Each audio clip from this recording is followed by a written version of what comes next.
Okay, perfect. All right, awesome. Craig, thank you for being here. Of course. All right, you're one of my favorite mentors, and we got a big crowd today, so this is phenomenal. Before you introduce yourself, everyone that's watching, not on Startmata, but on Discord, Twitch, YouTube, LinkedIn, make sure to use the text chat to ask questions. You can share what you're working on. You can share what you might be struggling with, what you're afraid of in terms of like, I don't know what's going to happen if I try to sell this MVP that I think is terrible. Whatever that might be, whatever fear you may have or challenge or struggle, let us know. Any questions too, I'll relay them to Craig and you can get answers, feedback, advice, insights. It'll be fun. All right. So with that said, oh yeah, and those in Start Mata, Peter, Boyne, William, Jonah, you can raise your hand and come up on stage and use your microphone to ask questions and talk directly to Craig. Or you can use the text chat, same as everyone else. All right, now, Craig, now, please introduce yourself. All right. Craig Silverstein here. I founded a company called The Next Unicorn, which is a consultancy that helps both startups and larger enterprises scale, hit go-to-market strategy, really be able to take their MVP and monetize it in the right way, the most beneficial way. I was a part of a company that is called SyncSketch that we sold into Unity Technologies for it's for visual reviews, animation software, remote collaboration software. So I was a consultant with that company and then ended up moving in-house, scaling them and taking them through the M&A process. So that was a lot of fun. And this week, I am also wearing many hats, getting very deep into the tech side of Minerva Engine, which is pretty much the rebrand of the Next Unicorn. We're becoming kind of a full tech company that really allows this engine to be the kind of central data gatherer, translates the data into insight, translates the insight into strategy, and really helps companies kind of hit their mark, whether it's figuring out the exact partnerships or clients in a particular region to expand in. Private equity kind of loves us for that kind of stuff. But there's definitely many use cases for it. And also new executives coming into companies who really want to know what levers to pull or to kind of steer away from in order to scale their business. So that's a little bit about what I'm working on. I've been building global teams since 2010, so it's lots of big experience with team leadership as well and building businesses around the world. But other than that, this week's hitting me tough, so I'll get into the thick of things. Like all founders, we deal with both life and our work and our relationships and the world. And I know if you haven't yet as a founder, all those things will kind of hit at once. So it's been an interesting week for that. I have a sick cat who's been in the vet a couple of times. My girlfriend has been out of town, so I don't have that kind of support system that really gets me through tough days as well. Not that it's totally absent and everything, but kind of all those things we juggle. And at the same time, I'm getting deeper into new things with Minerva Engine, and also have a kind of a new marketing strategy going out all at the same time. And it adds up and you lose sleep over it sometimes, but you kind of keep going and figure out how to reset. And for me, this call is going to be that. I'm going to kind of get energy since I'm an extrovert. I'm going to get energy from you guys asking really cool questions. So let's go do it. Awesome. I love it. And I'm sorry life's coming at you hard. But yeah, I do appreciate you sharing insight and hopefully some inspiration and motivation to everyone out there to, again, remember that we're all experiencing life and there's lots of stuff out of our control. And that also makes more emphasis on why it's best to do what you can to create space and not be an obsessive person only working. There's so much more to life, and that's how you're going to avoid burnout and all these other terrible things that come with being obsessive. All right, Peter, you're up first, so I'm going to send you an invite to come up on stage. And then, yeah, Jonah will bring you up next. And then any questions that are coming in on the chat, the many chat streams, I will get to those next. All right.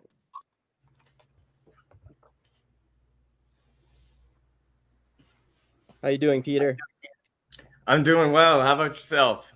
Yeah, I'm great, and I'm glad that you're here. I appreciate you being first and bold and, brave to make yourself vulnerable and get some questions in. Yeah, so I've been struggling just a little bit to uh get the reach that I've wanted. I've talked to family members, I've talked to uh organizations and people out there, and this idea is so oh my gosh, sorry, my dog. It's very it's a change in structure, it's a change in culture, so it's very difficult for people to see that all the way, and I have received support, but they're only willing to support me so far until they see that, until after the fact, until after it blows up, and then they can really understand it. And a little bit of my background is, when I, 20 years ago, when I was younger, and I was struggling to find my path. I dabbled in, some drugs and alcohol, and I was put into treatment centers, uh, and now I can say I've been sober for a long time now, and I feel like I have found my true purpose. um and before, so there was that system, and then I've also seen friends of mine who unfortunately never were able to find the support that they needed, and unfortunately they ended up taking their lives. And so, and then I've also seen that treatment centers are a revolving door, and there's something missing that isn't able for them to be able to complete the challenge, to complete the challenge, or get over the challenges that they're struggling with. They just end up back where they started. And one thing that did stick with me is Dr. McCullough was the head of this prestigious sober living that I went to. And he did say that the family has to be a part of the care, and the family dynamic has to change for the the person who's struggling to uh, really be able to heal. It can't just be, we're going to pay a professional, and if it didn't work out for you, that's your problem. Tough love. Go to AA, go to NA, find your own community. We did the best we could. And unfortunately, we live in a society where, parents believe that they've done everything they can by paying these professionals to get us where we need to be, and they feel like maybe it's on us to not that we weren't able to see the light, and that's our problem. And unfortunately, that creates a lot of friction, and it actually is probably one of the harshest things I've been told, that has made me just kind of lose confidence that these systems are even working. And then another thing that I can say is that I also, so in trying to find my purpose, and I always loved helping people, and it always brought so much joy to be able to help people. And I worked in the special needs community for a really long time. I was a caregiver for over a decade. And they call them direct support professionals now. And I never really got the support that I needed in that, and a lot of it always fell back on the caregiver for all the problems that the families and the organizations were dealing with. and I was always the one that spoke up and said, there has to be a better way.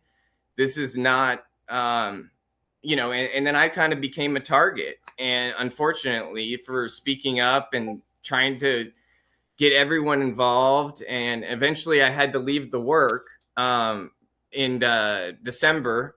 I started Unity CareLink.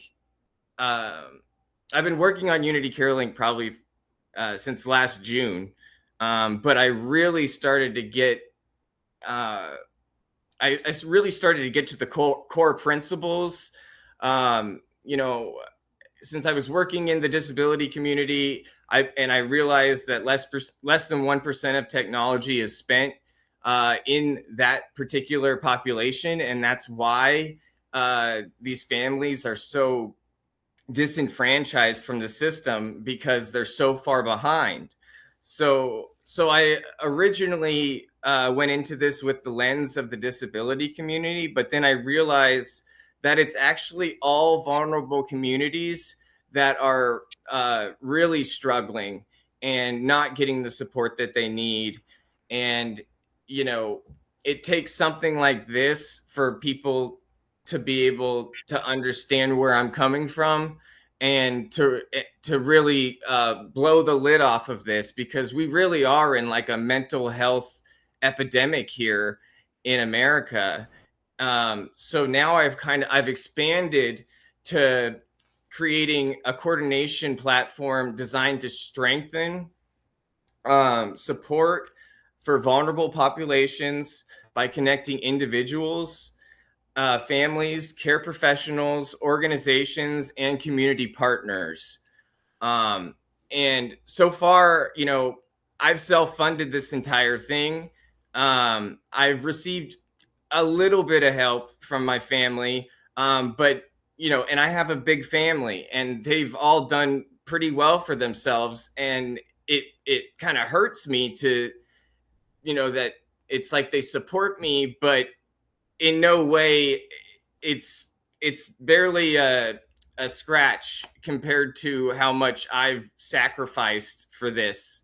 And I got an app being built. It launched in September. We're opening it up to all vulnerable communities. I'm starting to get outreach from treatment centers, um, uh, and and I really want some of these organizations to step up to the plate and realize what they're doing is not working, and there's a lot more that they can do to give that whole interconnectedness of care. And it really does take two to tango. You just can't pay a professional and then expect that the results are going to be great. And I know this because my cousin, he struggled with drugs and alcohol for such a long time, and his parents paid for dozens of rehabs for him to go to, and he ended up on the streets every time. And even though they paid and thought that they were giving him the care that he needed, there was still some isolation that he felt, and he almost took his life. So I just seeing all these systems lead back to isolation, depression, and maybe even ending up in a worse situation than they were when they first went in. I just feel like it's a broken system, and that I felt the need to just make this my passion to really go out there, and because our culture, our principles, everything needs to be flipped around, and we need to come together. I've been saying for the longest time, imagine everybody is holding themselves so tightly to self-preserve and take care of their own. But with Unity CareLink, I want everyone to let go. Yeah, I get this. So my mission with what I'm doing with here is very much the same, and it's also rooted in a lot of my own experiences that have been terrible, whether it's like in my personal life dealing with medical problems or trying to engage with other communities and find support or give support and all this. So this resonates in a lot of ways. Craig, I'm sure you got a lot of ways to like help right here, but I want to just jump ahead and ask one simple question before Craig gets to it. Did you set this up as a nonprofit or a for-profit? I set this up as a for-profit, and the main reason is because I've noticed that a lot of these organizations that I've worked in, they're all nonprofits, and they can set up fundraisers and things that uh, and get grants and all this stuff.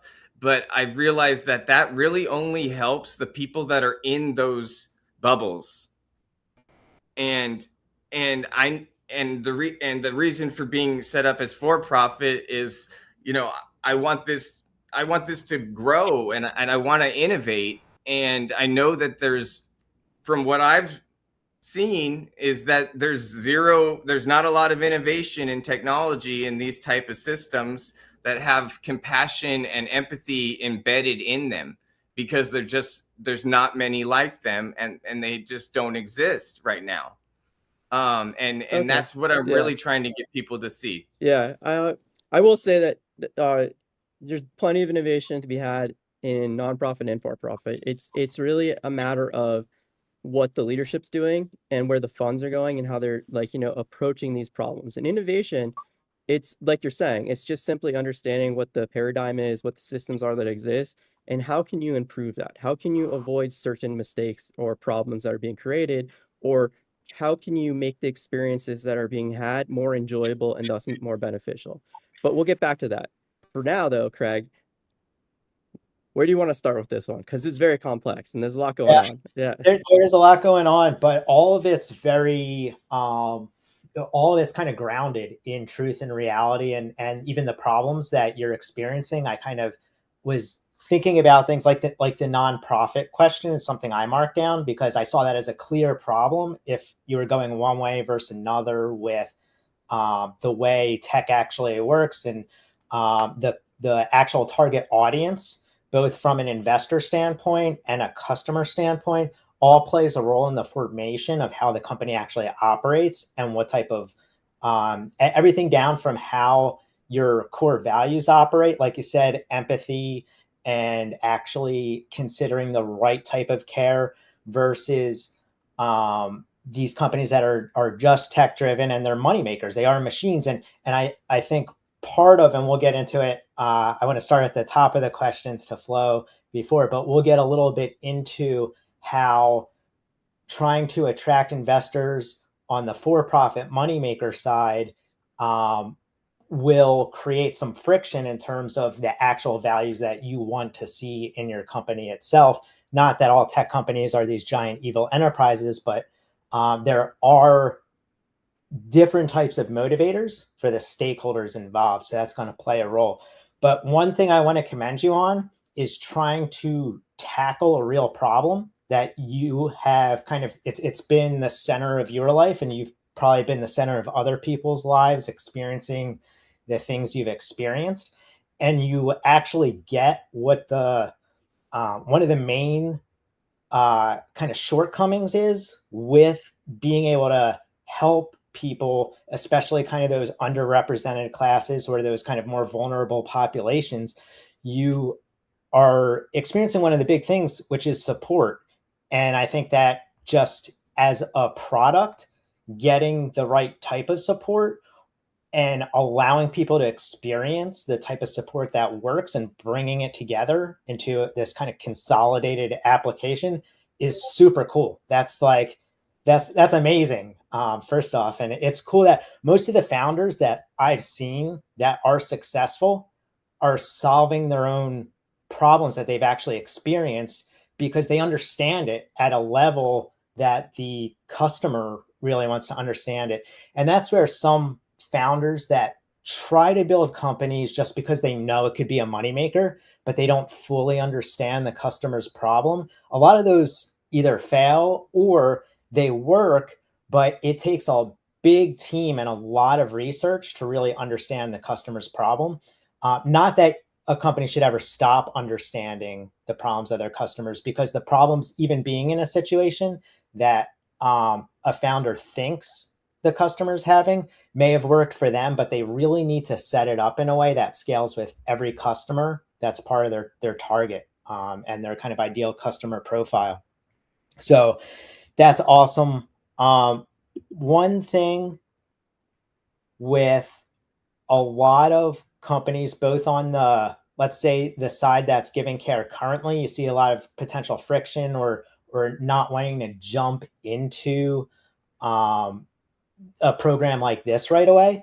That goes back to the very core concept that people are resistant for change initially, and especially when it's kind of like systemic change. If you're trying to change the way people get care at the very kind of core essence of what it means, how they're brought together, how it's developing, you could kind of think of it like a mini society, in terms of what you're bringing together for each person, each core here, and even within the companies themselves, what they're facilitating is a new community, a new way to work with their community. So that is a big part of why you're seeing the friction, because it's really hard to create that change.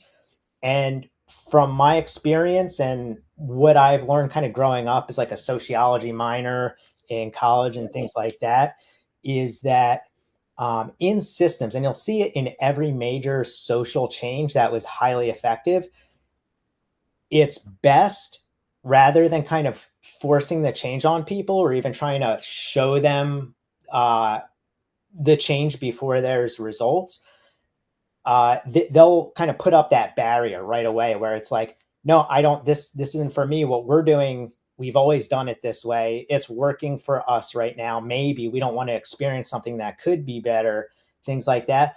What you want to do first is create, like you're doing right now, creating the easier, more effective, the seeing the results, building that kind of the values within the company, and creating a model that can prove itself. So now you're at that prove itself stage, which is your MVP, essentially, is being able to attract people to be like, the results speak for themselves. This obviously is a better way. Whether a company wants to put up that barrier or not, you have to make it so unresistible that once they see it and they see the results and they understand it, they just get it.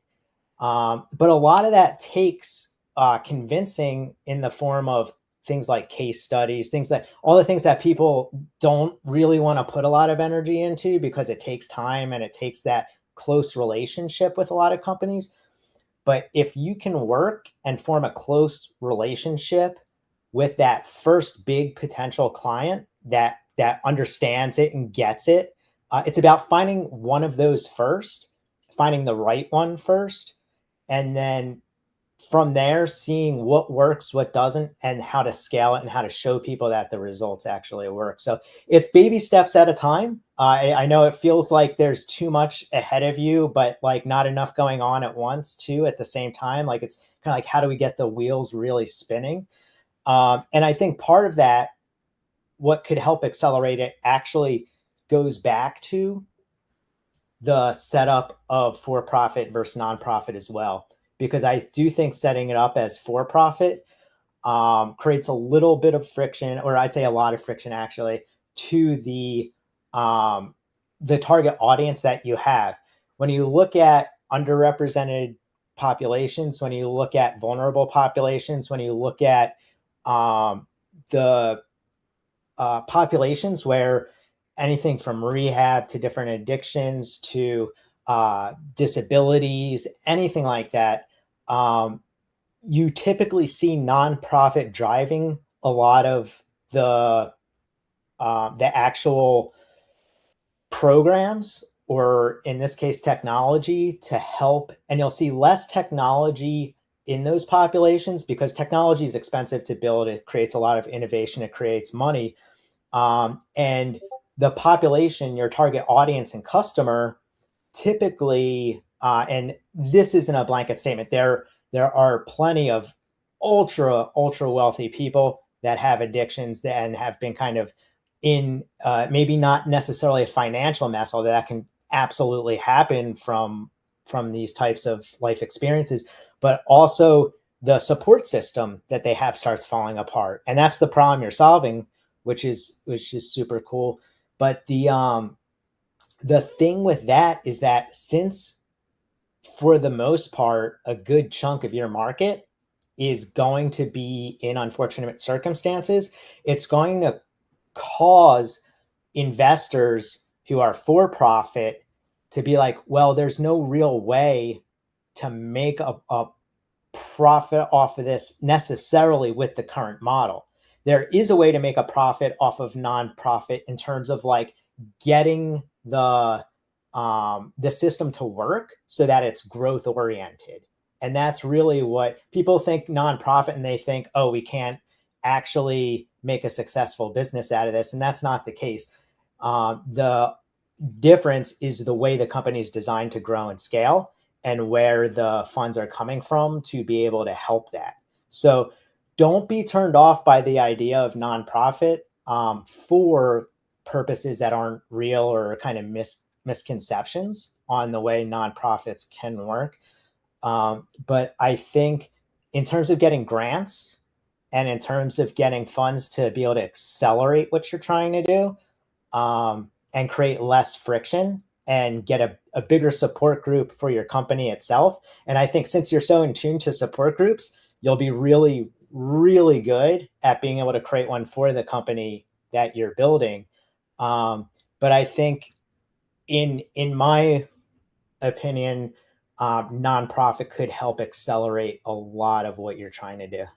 Yeah, to build on that a little bit as well, and like the best advice to evaluate that would definitely be to sit down with a lawyer who's very experienced in these matters and go through your business model, go through how like the inner workings of what you do through your product to provide services and manage people and the different stakeholders at play. But that aside, like, touching on the nonprofit angle, there's also the opportunity for your potential clients to get grants as well. Because if they're getting grants for working with a nonprofit, they also have a lot more opportunities to them to secure capital to work with you. And again, I admire the desire to want to be as innovative as possible and push the paradigm in the new direction and address all these different issues that exist. And the idea of being a for-profit and seeing how for-profit startups have been doing that makes sense. But at the end of the day, it's all about leadership and it's all about you, because you're the one who's in charge of this and making decisions and coming up with the vision and execution plans and all these strategies and everything, right? So don't feel limited by being a nonprofit in regards to where innovation can take place and how much innovation can take place. And the other kind of stuff that's really interesting here is with the idea of how you are seeking support and you're kind of hitting a wall a little bit. I am pretty sure every single entrepreneur has experienced this, and it happens most frequently when you're first starting out, when you're an early entrepreneur versus, you know, you've got 17 exits already, or you're someone like Craig, right? And the difference there is that there's a lot more evidence and track record behind you. But more than that, you have a lot more developed skills in regards to how you communicate with others and what you're asking for and when you're asking for certain things in regards to the stage you're at currently and what's necessary to get to the next stage. And there's very specific milestones and tasks, and all these things are really about how you are properly making your idea tangible in the real world and representing that. And more than that, showing people that you're not only operating with these assumptions, as informed as they are through your own personal experiences and, conversations and research, but taking all those, which is theories, right? These assumptions, these hypotheses of how you think these things will play out once you have the product in the hands of these people and they're interacting with it, it's still not tangible. It's not real yet, right? So, like Craig's saying, it's going to be imperative for you to focus on not every possible vulnerable group, but focus on the one that you think is the easiest to work with and get that case study done. So you can show that this is doing what you assumed it would do, and you know how to work with these people. And then that allows you to then go to many others like them and push on, again, the status quo, the paradigm, and be like, look, from what I understand, you're doing these things a certain way. You've already invested money in doing things this way. But I'm telling you, there's a better way to make more impact, to save lives, to increase the quality of the environment of our community and the people in it, and how we all, again, are not like, I'm all alone, but no, we're all together. We're all together as, like, a single community, right?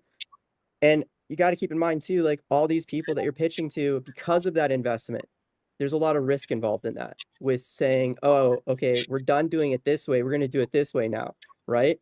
So a lot of people are fear-based. They're very reactionary. And it's going to take you putting in, like, the work in the right way, going baby steps, like Dr. Paxmore on Twitch, like, was saying, baby steps, right? Just focus on the smallest step you can take to move forward, to get a little bit more evidence and validation in place, and also putting yourself in more situations like this, getting in front of people, kind of like explaining and communicating what you're doing, why you're doing, how it's being done. Again, the beauty is having an app that you're getting built, being able to then show that. And you don't have to like walk them through the whole app. You can have like a simple like one pager that shows like maybe a couple screenshots. Like I always say, like a storyboard, like a comic strip, right? Like a linear journey of what it's like to use the app and experience what it is doing for people and how it's benefiting them, right? Like a one page simple like little sheet explaining this and showing them. And that's going to make it easier for you to make those inroads with people and communicate with them and get them on board. But yeah, yeah. What else, Craig? Um, yeah, I want to extend because there's a really powerful combination with what you just said and another concept that's there, particularly for kind of this niching down on the right customer to really both kind of bring down the barrier of that pragmatist kind of like, I haven't seen results of this yet, never heard of your app before, don't want to use it, don't want to change because I don't know, it's risky to change what we're doing, all that stuff. And finding the right customer, niching down on that and really getting momentum there combines really well with a model. It's from a book called Crossing the Chasm, but it basically separates early adopters and innovators, who are the very first people that would use something like this, who are typically the first people to do something, like the first people to buy an iPhone when that first came out, and everyone was like, well, I got this perfectly good flip phone here. And then all of a sudden you'll see over time, everybody has an iPhone or an Android or something that's a smartphone. It changed the game, but there were a very specific group of people that were the first people to do it. And those are the people that you need to find for your app, because the next stage, so you have the innovators, the very first, you have the early adopters, who are the people that, okay, they saw the innovators really kind of get attracted to this thing and they're into it and it's working, or at least there's some proof that it could be the next great thing. And then you have the pragmatists. Now, these are the group that off the bat, very early on, are going to put up that kind of barrier that I was talking about. But if you find the right group, the right population, the right ideal customer profile is what they call it, and you form what they call a beachhead strategy, where you're just targeting that type of customer, and you might find out, you know what, this isn't actually the right one if it's not working out and you've tested everything, and then you just move to the adjacent one that you think might, with all the feedback you got and all the evidence, the next type of group of, or population that you think that would really get the most value from what you're presenting and would have the least amount of friction. And they call it beachhead because you just go after that. And what that does is lets you be more targeted So you're not spending so many resources going all over trying to figure out who's going to use this, and you have to market to them all differently. You have to form different presentations for them all. You have to have different talking points. Going after the more targeted beachhead strategy allows you to find the right ones. And once you get the right ones, you start working on who are the pragmatists in this sector that are putting up the walls, and does creating that tipping point with the success you have had in some of those early adopters and innovators, has that been able you to kind of penetrate that barrier that pragmatists typically put up? And that's why they call them pragmatists. They're pragmatic. They're like, well, you know what? In all honesty, I'm looking at this and we're already doing something for this. So they kind of put up that wall. And that's the wall that you need to penetrate and create that tipping point into that kind of curve. So it's a kind of double powerful thing. Create that beachhead strategy, that right customer, but understand that model of who's going to be the early adopters, who's going to be the pragmatists. And that's what you want to kind of move forward there. Got any final thoughts, questions, Peter, before we move on? Yes, most definitely. You guys touched on a lot of things, and I actually do have a lot of answers for the things that y'all have mentioned, because I have looked into this to the nth degree. And okay, so I, I graduated with communication studies. I've studied psychology, sociology. I'm ADHD, so I see patterns. I know. I got tired of being told it is what it is, and that's what really gave me the passion to change things. And one thing I noticed in a lot of these nonprofits that are professional grant writers that build things is a lot of these big models are built for big organizations, but a lot of them just get shelved, and grants just become a reason for survival and not for innovation. At least in the disability community, that's what I've noticed. And I've noticed that also a lot of the people in the disability community, the parents are disenfranchised from the system, and they're so uh, uh, they they they've been burned a lot with, and told and given a lot of promises, and I think they maybe saw this. I never went in this for the intention of money. I went in this for the greater good, and wanting to build things that actually survive, and change lives for the future of mankind, humanity, whatever you want to call it, for our culture, changing our beliefs for positive change that actually have an interconnectedness that make everyone grow together as a community.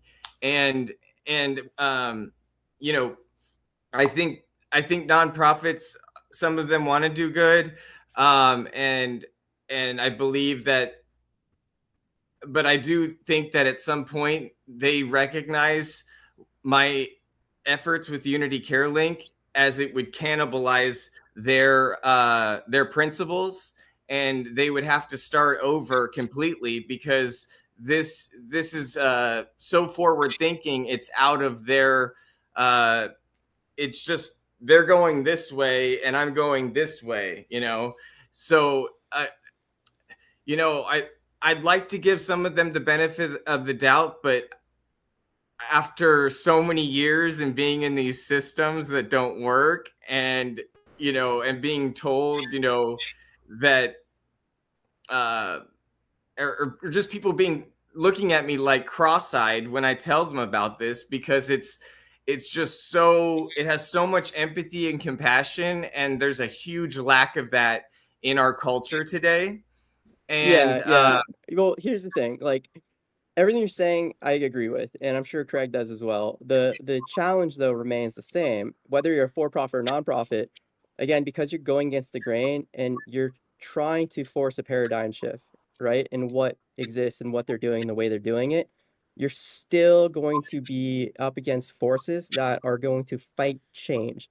Because you said you study, human psychology and everything. Human beings don't like change, whether it's for the good or bad. Change is uncomfortable. It creates discomfort. And most people are not taking the time to, do that inner kind of like, work and question, why do I feel this way? Right? They're just being reactionary to that, right? So it's still going to be a challenge and your goal as a founder to navigate that in a way that's strategic. And I was watching some other people earlier today talking about political change, and they showed a clip of Lincoln, the Lincoln movie, where he's talking to, I think, Harrington, the guy from Pittsburgh or Pennsylvania. The point is, they're having a debate about pushing for the abolition of slavery, and the super base awesome dude from Pennsylvania was like, look, if we're going to do this, if I'm going to do this with you, Lincoln, I want you to seize property from all the slave owners and we're going to give it to the slaves and we're going to make them whole and give them true freedom and all this stuff.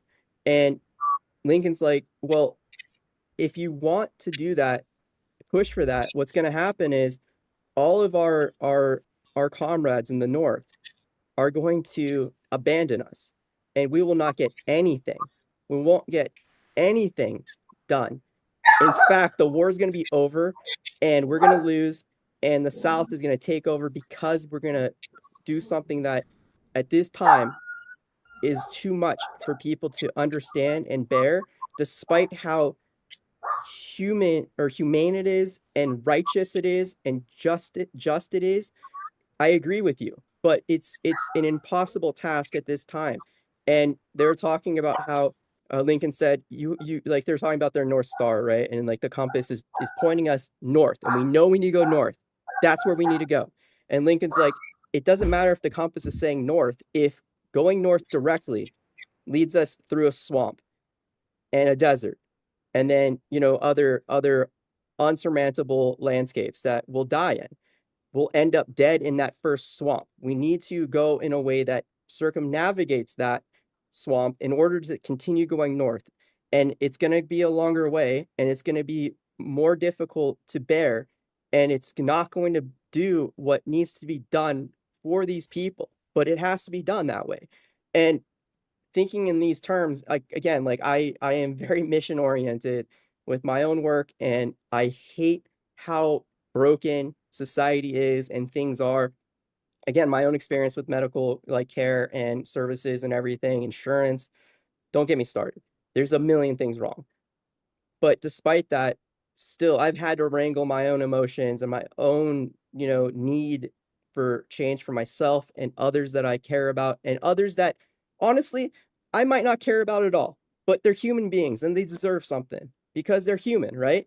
So the challenge there is figuring out the strategy to make that progress incrementally as quickly as possible, as righteously as possible, but still within the scope of what the limitations are right now, given, you know, your unique context, your resources, your relationships, the influence and leverage you have with those relationships, the access to all these other possibilities, right? That's just like the way it is. And it's an unfortunate situation, especially because you're working on something that is truly wonderful, that's going to help people, right?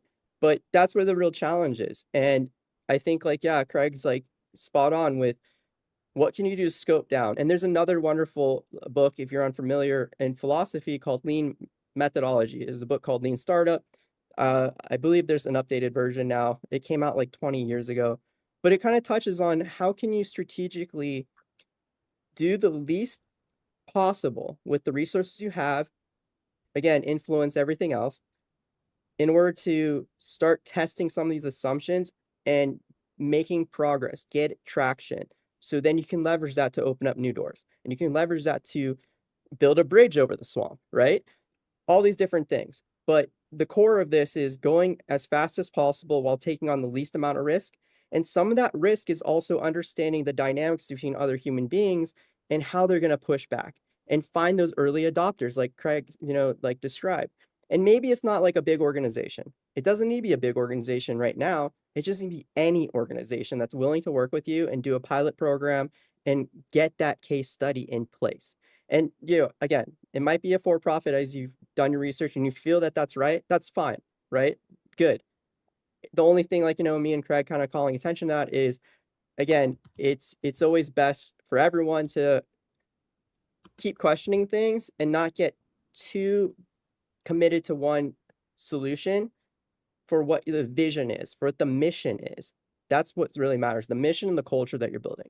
The vision, it's likely going to change, and it should change based on, again, the different tests, the experiments you're running to figure out if your assumptions are correct and what the society, the landscape is doing to change. And, maybe that's developments in how people think about things, or maybe that's technology development in how people interact with things.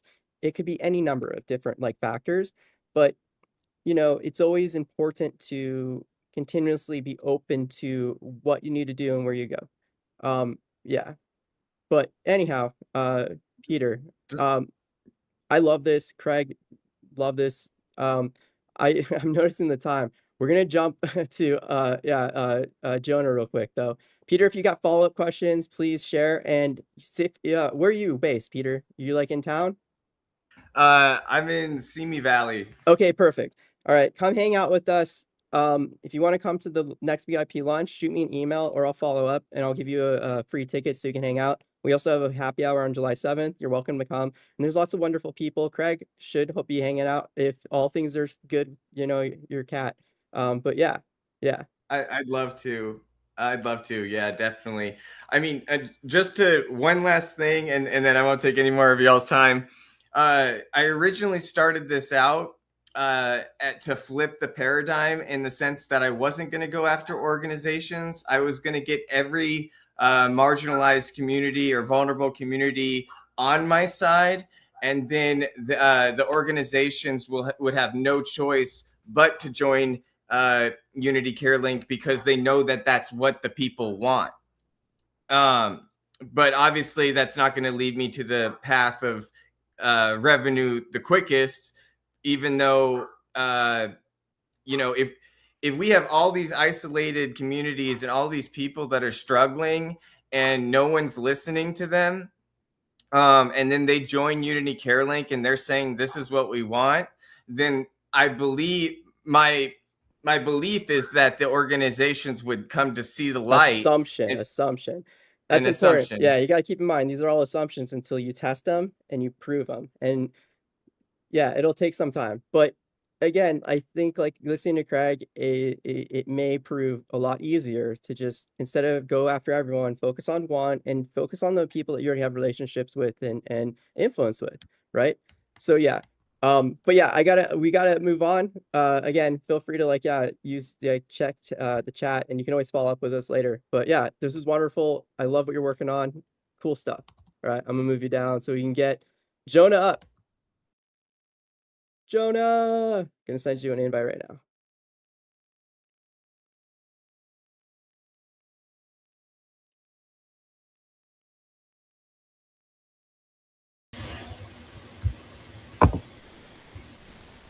There we go. Can you hear me? Sorry, it took a moment to get get that going. Yeah, don't worry. It's how this works on here. How are you doing? What do you got for us? Great. I got all kinds of great stuff. I did want to quickly just say bless you, Peter, for what you're doing. I have thoughts for later if it's appropriate, but I'll jump into my thing in a really similar kind of way. I have a huge heart and I have a lot of different charities, not just overcoming addiction, but all kinds of things that I want to support. And I am wondering about businesses to start for myself, such as real estate or other tried and true money-making ventures so that I can fund charities and or be a successful business person if I need to be, just to fund myself and my own self and my family. And also, but my heart is much more in the charitable wing of things. And a lot of charities are already existing, So is that a good enough start, or do you want me to kind of lay out the pieces more, or can you go with that? I mean, a little bit of both, but if you provide a little bit more deeper direction, that way I know for answering questions or giving my own commentary, I don't steer off away from what you're Right, really. So to make it a little, so just bear with me a little bit if I need to reorganize my thoughts or slow down a little bit. But basically, I have not started businesses. I've looked into real estate. I've looked into a bunch of money making and kind of millionaire mindset kind of ideas, basically. I've looked into, so real estate is supposed to be one of the time honored, biggest money making ventures. Other ones as well, improving products. I think I'll do something more outside of the box, fits my energy a little bit more. So maybe this, as well as I have fine arts that are really good, but probably don't pay nearly what they're worth, but they spread my art and they spread my message in a lot of cases. I'm looking to maybe find a handful of people that I can trust or work with quite well as partners, friends, partners, and so forth. But I'm happy to strike out on my own first. I'm also looking at, I could shave up and suit up and do, put on a suit and do these things and go to networking events more, get more comfortable with that. I'm newer to the business world, so I'm hopefully ambitious in positive ways, but I don't always have all the presentation and all the exact language. And I think, again, the fine arts is good. Arts, the creativity, the healing stories. I want to do things that are revival of ways of life. So not just like the Christian, Jewish, Buddhist, this, that. That's a beginning level, but like a spirituality from which people can emerge modern ways of life, if this makes sense. I don't know if I sell that as a product, but I have ideas about how you do that and how you revive cultures and spiritualize them and let people go into their own form of mysticism or Gnosticism or whatever you want to call it beyond just the traditional boxes. Is this enough? Can you, or Yeah. Well, I think there's a couple of things going on, like the revival of cultures and kind of incorporating that. That is its own, like it sounds like a cool idea. Definitely its own business compared to, because I haven't heard anything like that's kind of like blue ocean for what I'm thinking about. It's like reviving or like going back to a culture that may have been kind of like on its way out, or people haven't been exposed to it a lot, and then kind of basically showing how to revive, let it become a part of you and see what it's like actually being involved with it. Like that sounds super badass. That's cool. I don't know if that's what you were kind of leaning towards for something like that, but I mean, that's what I gathered from hearing about it. Well, But for example, I think there's a lot of places across our world, of various skin colors and so forth, where dancing, drumming, your traditional songs, your traditional language, and whatever else you do modernly, there could be revivals like the native peoples are doing, like many people are doing. So you don't have a dearth of culture, you have an actual culture. And I'm okay with people choosing their ones from their bloodline and or from the modern, a lot of offerings, whatever people want to pick up, but have something where you dance, drum, you have foods, you have a family system. There's something to build upon. I'm not too sure you need to pay me. I could just give you all the songs and this and that, or maybe you do a minimum of payment. I'm thinking that I have real estate or something to fund me so that I can do these things or offer them back. And then wisdom keepers, elders, all kinds of things can have the songs and then the young people go to them. Or again, or like charities that start like they already do, schools and funds and things like that. So people have minimum food, water, and basic things where they can rebuild themselves from. yeah, So I think for that, for that kind of culture revival system, doing research into cultures that actually do that. I know one is Hawaiian culture. My girlfriend is huge into hula and kind of the roots of Hawaii and how their culture and even their language and everything kind of is still. And it's cool because when you're in Hawaii, it's very there's kind of sections. Even each island has kind of layers of how deep the culture, the actual original like Hawaiian Polynesian culture kind of runs through those areas or islands. And I think using things like that as a mile or a test case, once again, and this is going to be the theme of my kind of advice and direction to you, see how that really buckles down on one specific area, one specific test case, one specific kind of model to see what's working, what's not, and things like that. That kind of targeted direction is going to be super important for everything you do. And what that does, like we were telling Peters, it helps with keeping things lean, being able to use resources more appropriately and more targeted so that you're not spreading yourself thin while you go through these, and you're able to niche down and create that beachhead strategy. What culture would actually create the most traction reviving? Because like Hawaiian is a huge one, I know. Buddhist, absolutely, I imagine would be up there as well. So creating that niche strategy, instead of doing, okay, let's tackle every culture, Right. focus on the first couple. That would be huge. Now, going back to your kind of system of, okay, let me see what all these tried and true businesses are that work that I can monetize and then be able to pour money into my stuff. What I would do as you're looking at those companies, I mean, this is beyond getting the right partners on board, figuring out what your budgets will have to be to actually get something off the ground, how you're going to get those budgets in place, and where the funding is going to come from and all that stuff.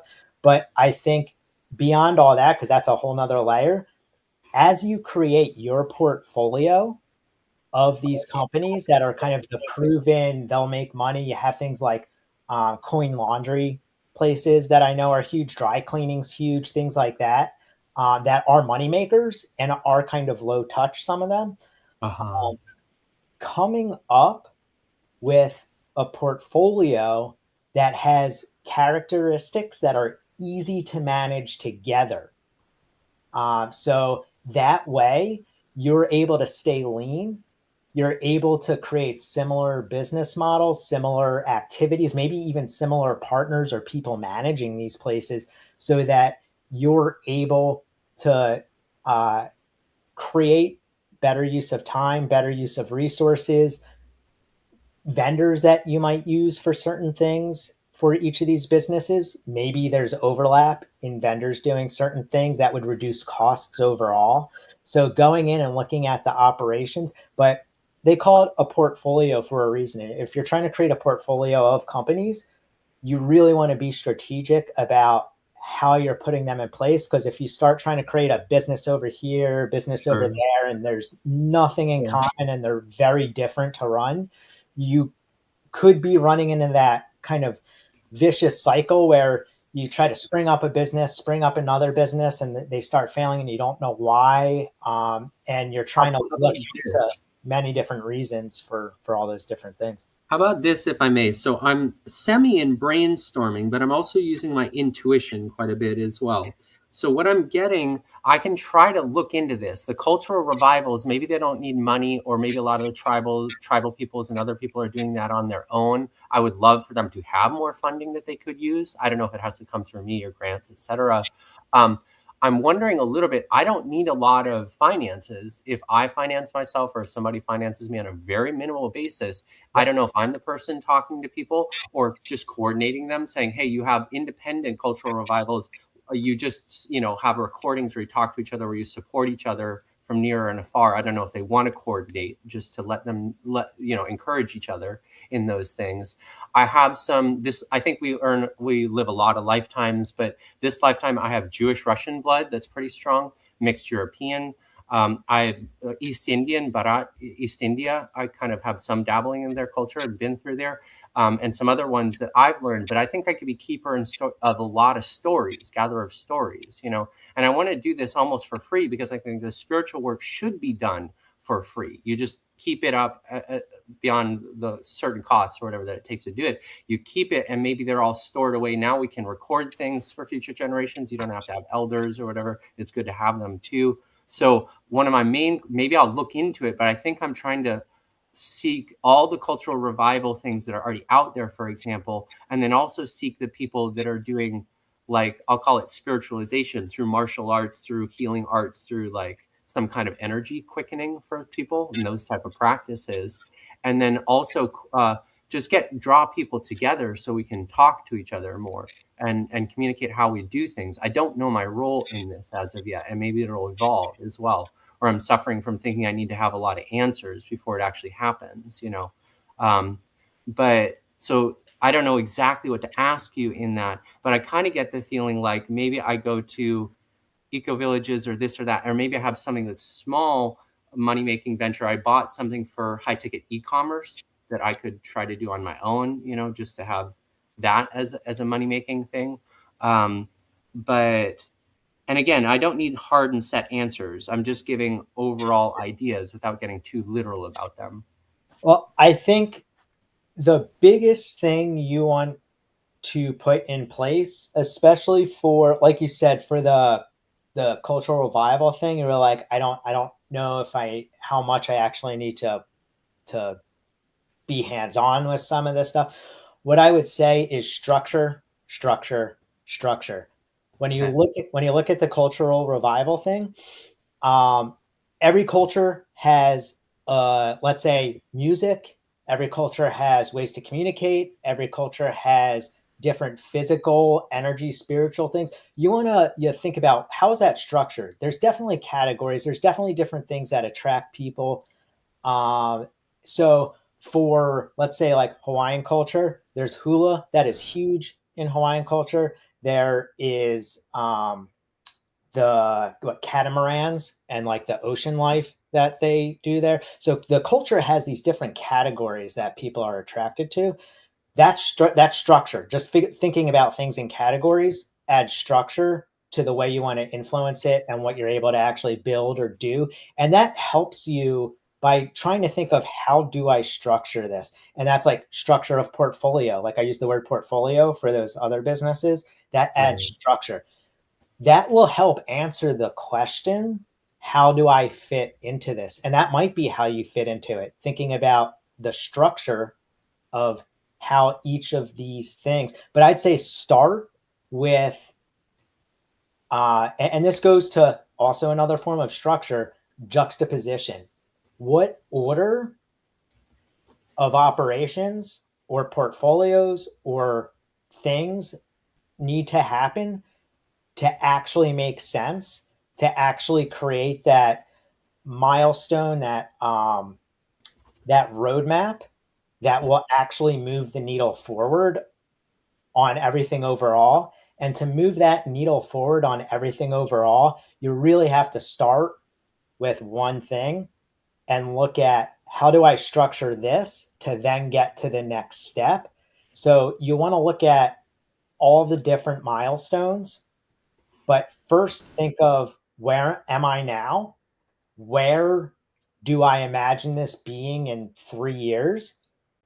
And then start filling in the milestones, the kind of big events or big things, and then fill in between those milestones. How do I get from there to there? So first it's looking at, how do I get from A to Z? And that doesn't have to be a specific question. That's just the overall vision. A to Z. Here's my current state. Here's my future state. I know I want to get from here to there. And then you start thinking about, kind of, okay, well, what things really will get me there? What big milestones? So then you could fill those in and be like, you know what? Does this really help me get there? So you might pull one out, you might swap it out, put another one in, revise it. And this is all part of vision planning. So you're going to update this every once in a while, because visions grow stale very easily for many different reasons. It could be because your passion ran out on one piece. It could be because technology changed. It could be because budgets change. So you start evolving your vision to kind of fit the reality of things, but also to create the reality that you want. It's kind of both hand in hand there. So as you do that, you'll get deeper and deeper. Once you get the milestones hashed out, you get the big events, you'll start realizing, and this is the difference between strategy and operations, right? So, and tactics. The difference between strategy and operations is that strategy is that overall kind of trajectory and how you've decided to get from point A to point Z. Operations is, once you put those milestones in place, you're going to figure out the actual mechanics of how day to day is going to actually drive that forward.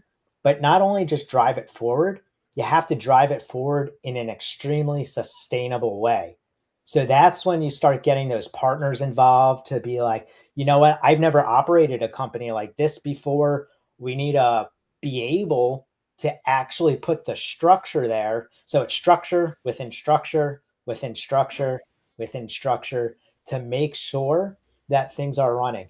And the most flexible thing is going to be the vision.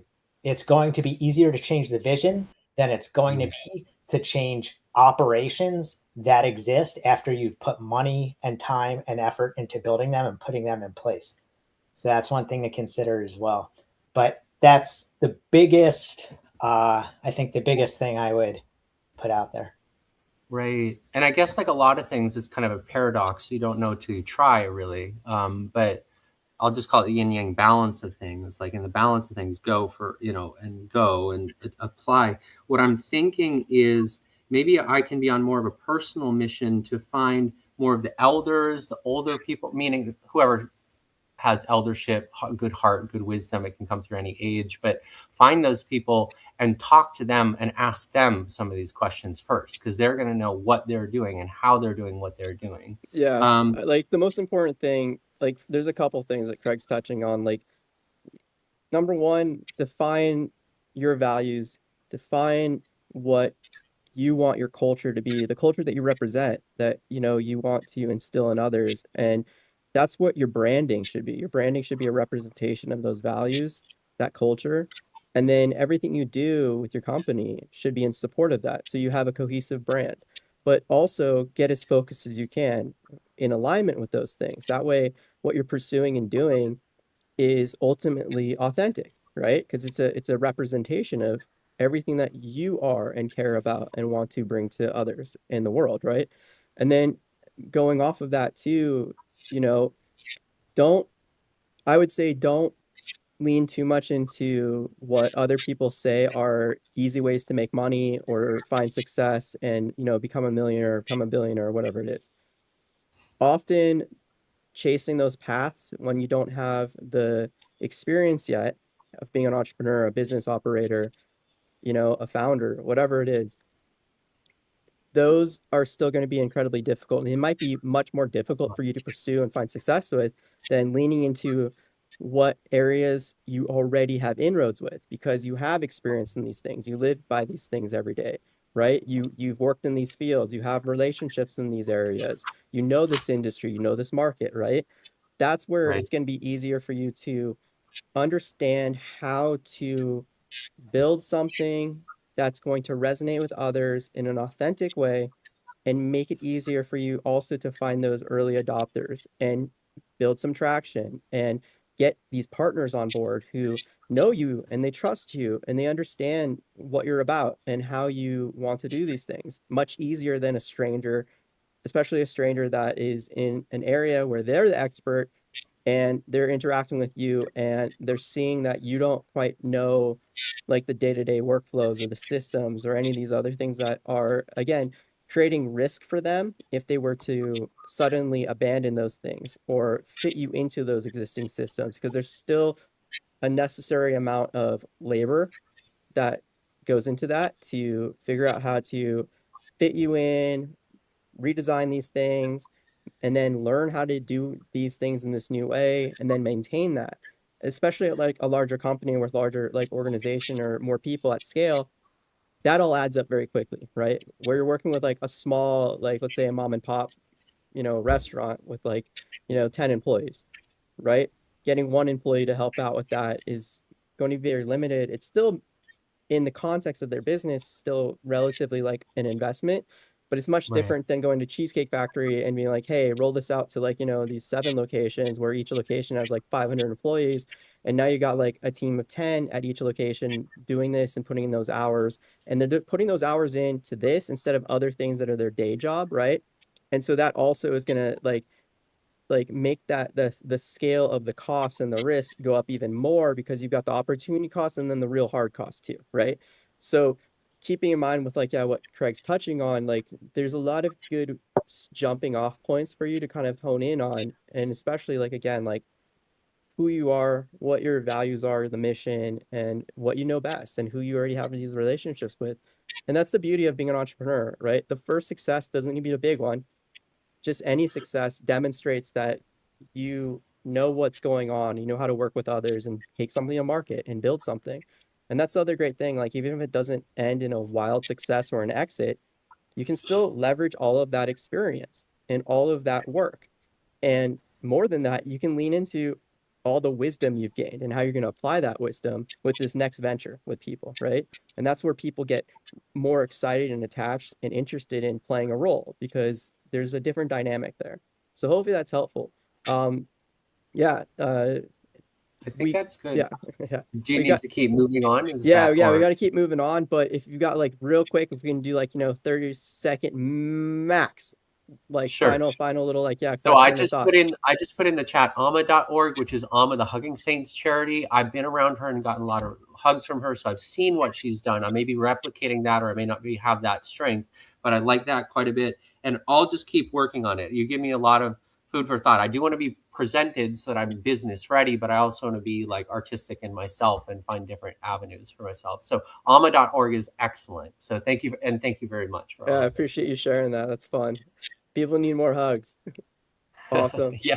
Cool. All right. Yeah, same deal. If you want to come hang out, if you're local, just shoot me a message, email, and would love to, yeah, hang. All right. I'm going to move you down. Appreciate it. We're going to jump to a bunch of questions that we got.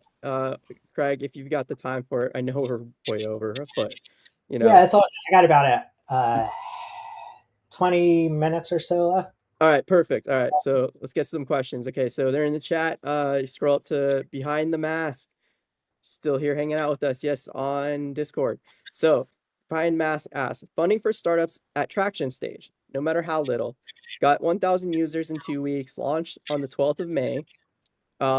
Total 1,000. Oh yeah, a little over 1,200 users so far. Revenue, yes, at the moment in USD value about $50, but they're starting in Africa, so that translates to 50,000 naira.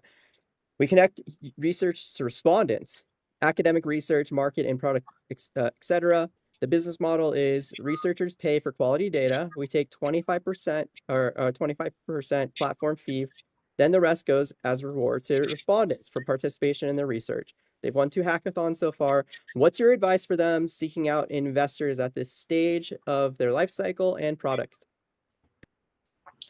I'd say the first thing I would ask as an investor is, how long did it take you to get to that $1,000 count user base, and how fast is it growing month to month? And I'd want to see what that growth rate is month to month, because let's say you started with 1,000 users in the first couple of weeks and then only gained 200 users to hit that 1,200 over the next several months.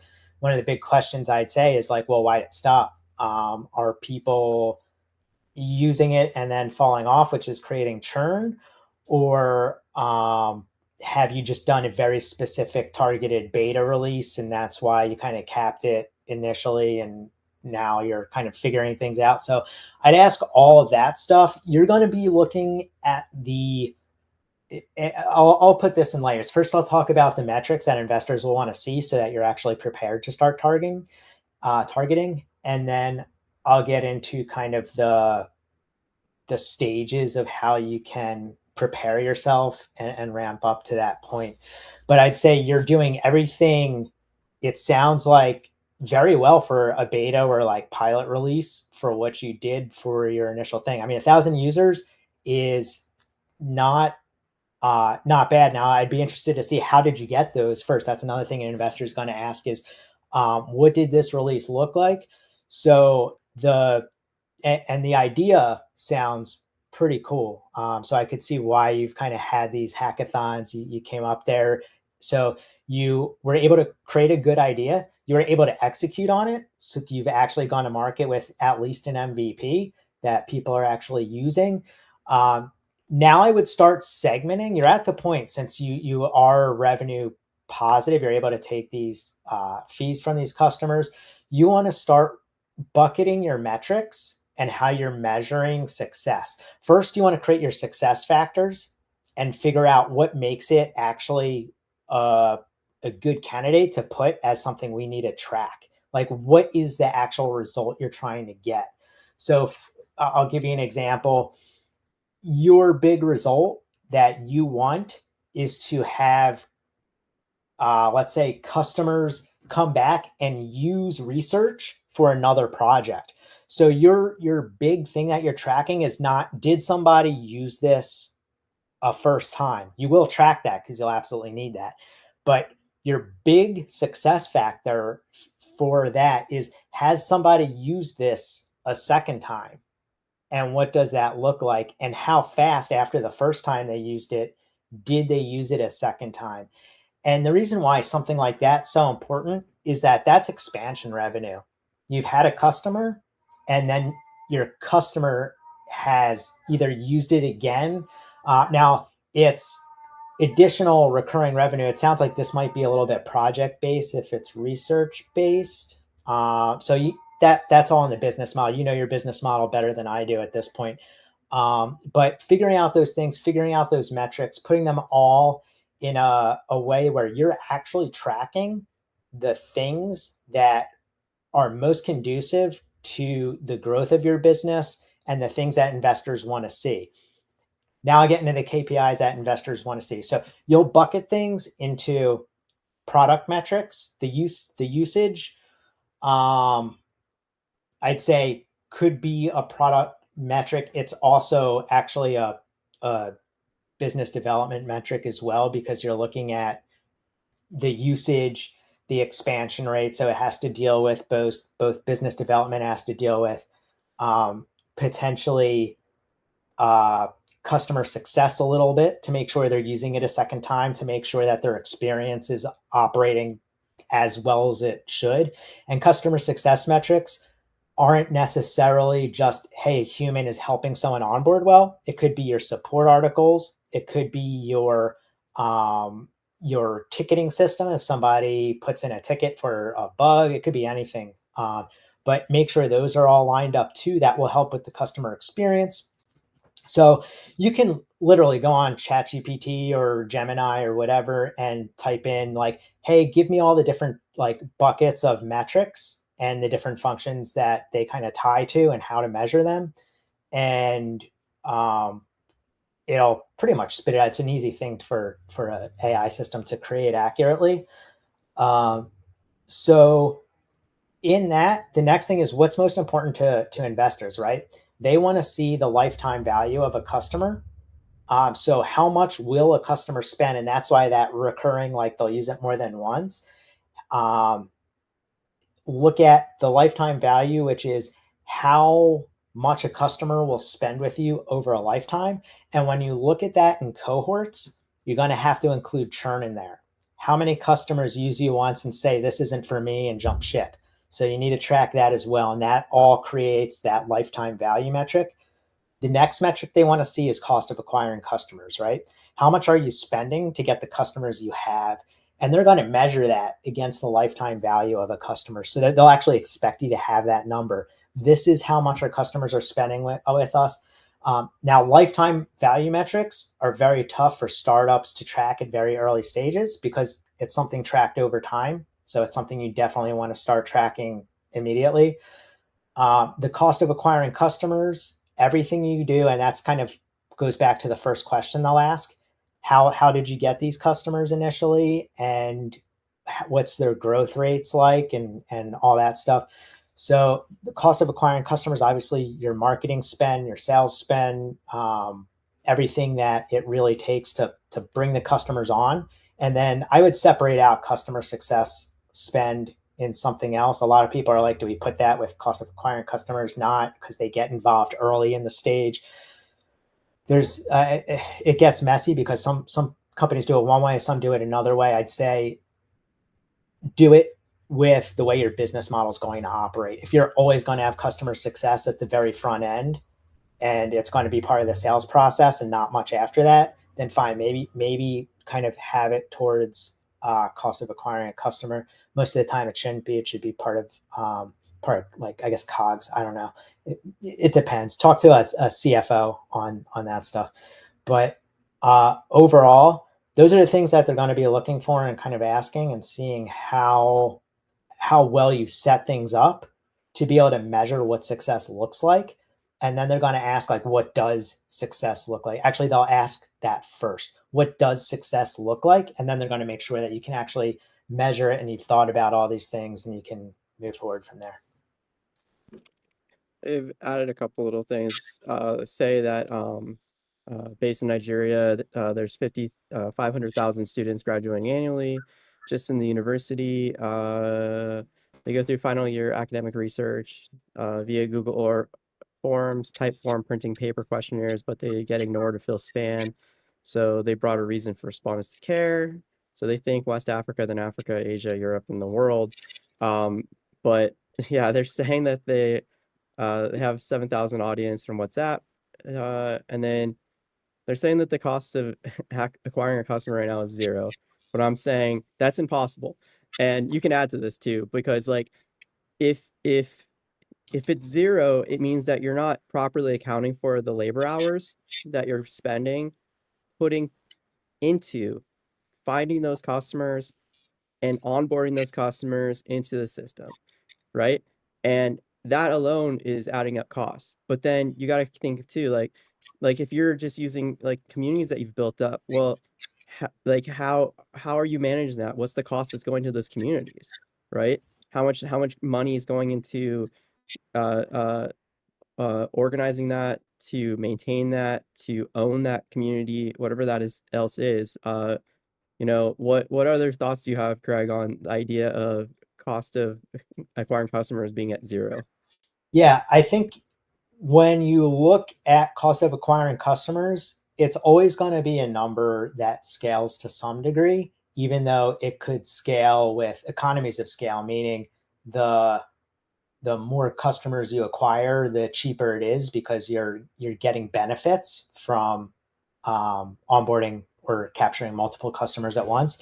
But zero does not scale. As an investor, if you said your cost of acquiring customers is zero, I'd be like, then you don't need funding. You don't need any money. What are we in the room for? Because you're literally able to get 1 billion customers for $0.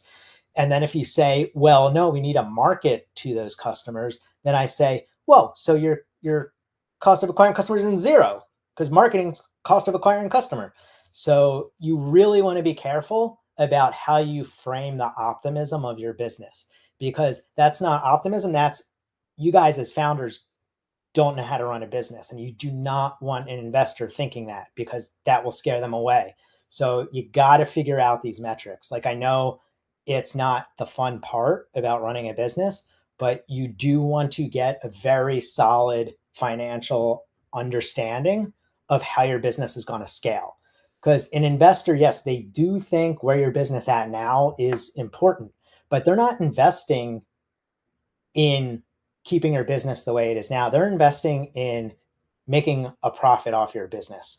Or if they're in it for the passion of it, which if you find an investor for that, that's awesome. They're more of a friend.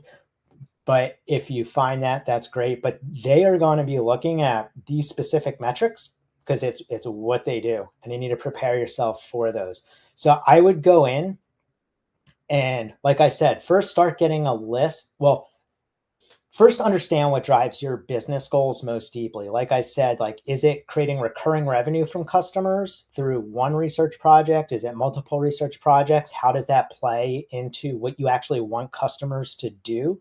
Are they supposed to keep coming back and using you? Are they supposed to do one project at a time, multiple projects at once? Who are the best customers for that? Do I want to find a group, a university that's doing massive amounts of research projects and bring them on board as like a giant enterprise customer? Or am I looking at targeting tons of different smaller? That's all going to affect your cost of acquiring customers, your business model, everything. So, and that's just one micro example. You're going to want to look at the windows of the entire way your business is operating, because that's just the front end metrics. Then I'm going to start asking you, what are your operating expenses? What are your developer expenses? Like, why do you have contractors versus in-house teams building certain parts of the product? What does that do with your risk and liability to me as an investor if you have that mix? There's so many different factors, and that's you don't, as one person in your company, if you're the founder and CEO or part of the founding team, you will want to understand all of those factors to some degree. You don't have to be responsible for every single metric in your company. You have to be accountable as a founder for every single metric in your company, because when the investor comes knocking, they're going to talk to you. They're not going to talk to your developer that's building a piece of this app, unless you are also the developer. Then you're responsible and accountable, and that puts even more uh, more kind of liability on you as part of the piece of doing multiple things. But just keep that in mind. And it's not a bad thing either way. Like your business model, it seems like you've gotten really far, really fast. So you obviously know your customer's problem. You put enough effort in and technical expertise in to actually build out the MVP and get this system and business working. Now it's about scale. Now it's about thinking, am I pricing the product well? Because that's going to come back to what's the lifetime value? What's the CAC? How's your product priced? Because that's going to change that. One of the things to look at, are customers too easy to get? Raise the price. Are they too hard to get? Lower the price. Is that why they're easy or hard to get? Maybe it's something else. Lots going on in a business, but that's the fun part. That's what I love, like solving those pieces of the puzzle to be able to scale, grow, and get it to where it needs to be. Also, I'd say constant feedback from customers. Keep getting feedback, because one of the big things investors are going to ask is, what do your customers think about your product? And we want proof that they think this about your product. And we want proof in metrics, and we want proof in case studies, and we want proof in this. And they won't look through everything. You don't have to give an investor this giant package. Actually, minimalist, but targeted and powerful. That's what investors need. They need simplified, easy to digest, very clear, very impressive ways to evaluate your business and see, whoa, this is really going somewhere. This is cool. And the simpler, more concise, and faster you can hit them with that wow factor, the better. But they will come back with those questions once you get that kind of initial icebreaker. They will come back with the questions. What's the LTV to CAC ratio? How'd you get those customers? What are you going to do with the money we give you for investing? So if you say marketing and you say your CAC 0, they're going to see a problem right there and be like, oh, I don't know. And founders, a lot of times, are like, well, the investor never really said anything back to us. We got ghosted. That's a moment where an investor might say, this is interesting. If we're still interested, we'll keep in touch or whatever. And that might be one of those interested where they were like, they obviously don't know how to market their product, so it's just too much risk for us. That's what you want to keep in mind. Yeah, and again, Dr. Paxmore over on Twitch is always good at calling attention to this. Why would I want investors when I can just sell a product and generate revenue to grow my business organically? And they're right. And Craig, you can also, like, you say this often when we're talking about this, like, don't be in a rush to fundraise from investors, right? It's giving up leverage or giving up control of your company when you have no leverage, because you don't yet have a lot of traction and validation. You have a lot of assumptions and a lot of risk. And the investors that are more likely to take that risk at this stage are going to want more from you because they hold the leverage, right? And like you're saying, if you are already getting, this with a zero cost of, customer acquisition, then lean more into that and hit the limit with that first, where you have to start spending money to acquire new customers. See how much you can grow the company. And like Craig, you said, it's amazing. Like, yeah, figure out if you're charging too little, charge more if you can. Don't overcharge to the point where, like, yeah, it's too difficult to get customers. You want to find that balance, but you also need to recognize that you're building a business. You need to be able to have a business that is sustainable, viable, before you can scale a business. And a lot, like, achieving these accomplishments first, these core milestones, is what's going to make you more attractive to investors, give you more leverage with investors, be able to speak to all these metrics that Craig you just like talked to in ways that are far more educated and informed and demonstrate that you know how to grow a business, you know how to operate a business, right? So I think that's really, really good. And Craig, if you had a final thought on, rushing to fundraise before we get to the next question, let me know or let Yeah. us know. And with keeping businesses bootstrapped, I mean, Sync Sketch that I scaled and integrated into Unity, that company was bootstrapped, zero funding other than the founders kind of supporting the business when they kicked it off. And I'd say beyond, up until their first big enterprise deal that helped the company get close to reaching profitability, and then you kind of scale from there. The big thing that was successful for them was that they proved themselves in a very low revenue sector, which was education, but education structured as a business. So professors were using this application with their students, and it caught fire. And then a couple of small studios brought that in. Actually, students from those schools brought them into the studios as like a natural, like, hey, this works really well. You guys don't realize what you're missing out with this. And then, of course, there's those personal connections that founders and other people in the company had with some of the bigger studios and things like that. But the reason why funding wasn't absolutely necessary, and the reason why it was able to become profitable and bootstrapped, was because of that well designed elevation. And also COVID helped absolutely a lot because the studios had to create remote workflows, and that's exactly what this app helped a lot of artists do within the studio system for animation and game design.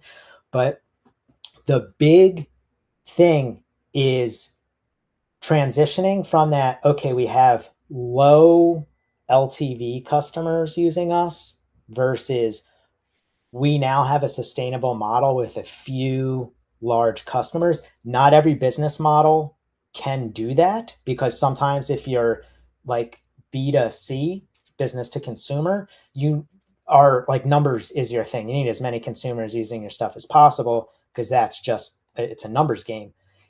With businesses, that if a company's B2C and B2B, and you can really lock in that large B2B enterprise deal, you might not need investment funding. An investor, if you have a product that is B2B, an investor might say, well, why don't you have a profitable B2B business, especially if your CAC is zero, if your expenses with actually facilitating the technology and keeping all the wheels spinning, if that's low cost for you, why aren't your customers able to support a profitable business as is? And you could say a very valid answer to that is, no, I mean, we can be profitable doing what we're doing, but we have a bigger vision and the technology costs money or something like that. That's a very valid answer. If there's a very expensive build that you need the finances for, then hey, that's cool, that's in your vision, and that might be a really valid answer. But if the answer is, well, we just want to grow faster doing what we're doing, then there's going to be a big question on why your company can't scale with its current way of operating. So just think about all that stuff. Yeah, appreciate that.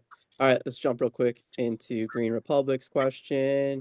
Thanks for thanks. Have been making progress in my research, but I still face some challenges, like my country not having the resources and tools to execute my plan and goal. On the technical side, a validated heterostructure architecture, real strain calculations, cross-checked by two independent computational methods, a provisional patent draft ready for attorney review, and working software prototypes, control simulator, machine learning screening model. No physical lab testing yet. That's the next phase once funded and incorporated. So strong computational validation, zero physical fabrication so far, being upfront about the gap. So they're looking to figure out what to do next with this very hard science, a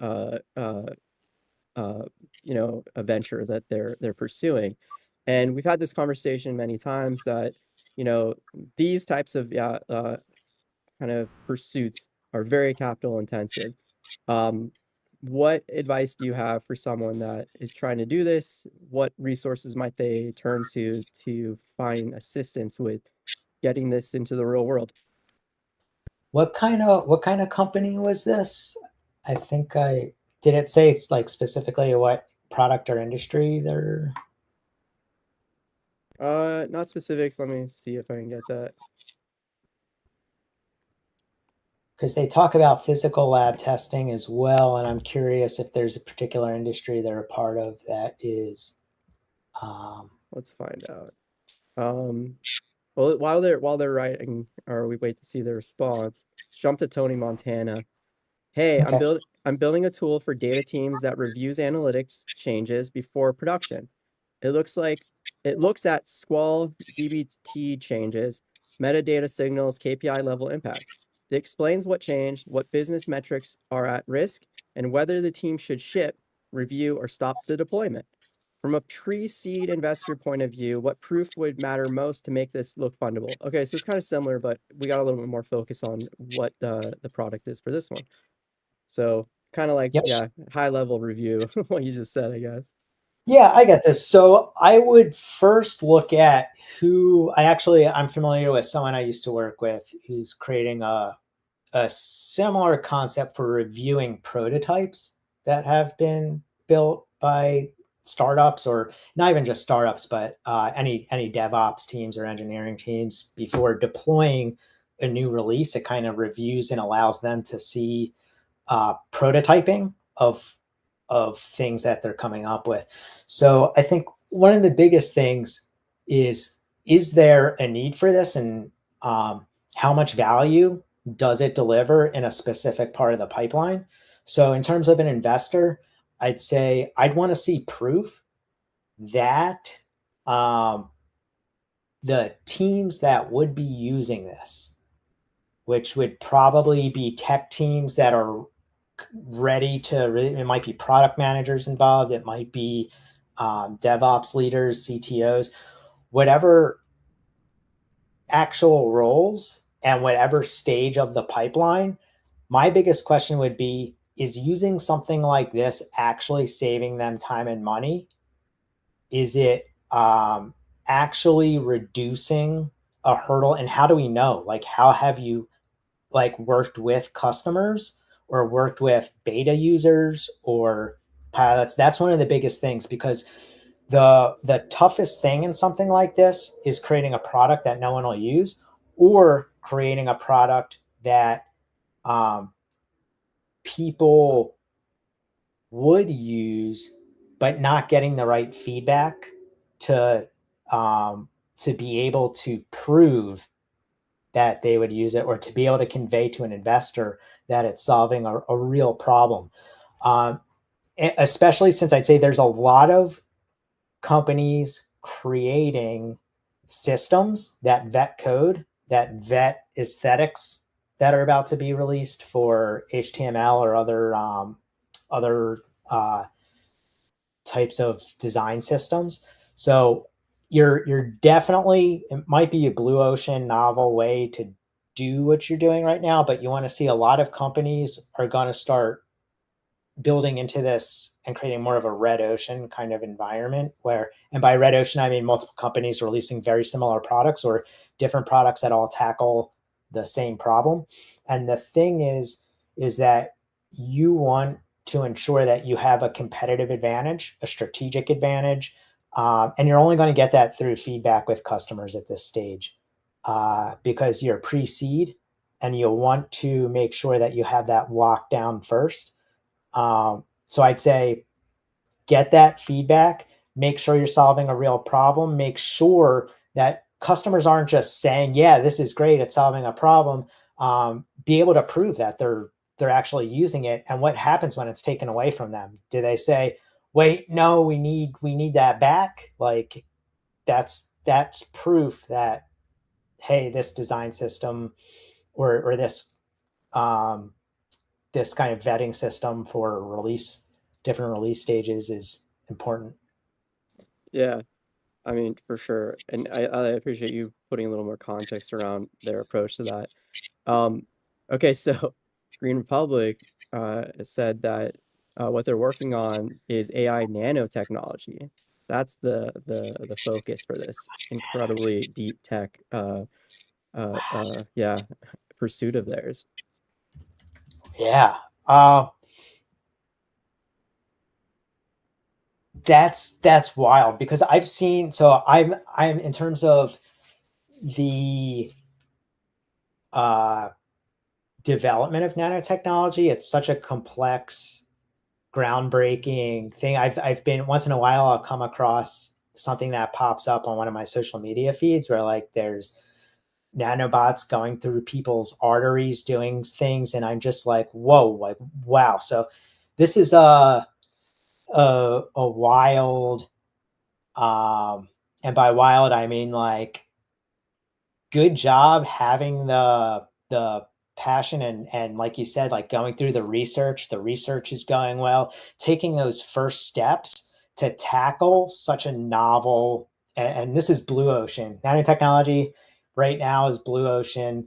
It's not there, like every new nanotechnology solution that could be successful is novel at this point, in terms of like there's not a ton of companies that are actually out there in the market all doing the same kind of solution or solving the same problem.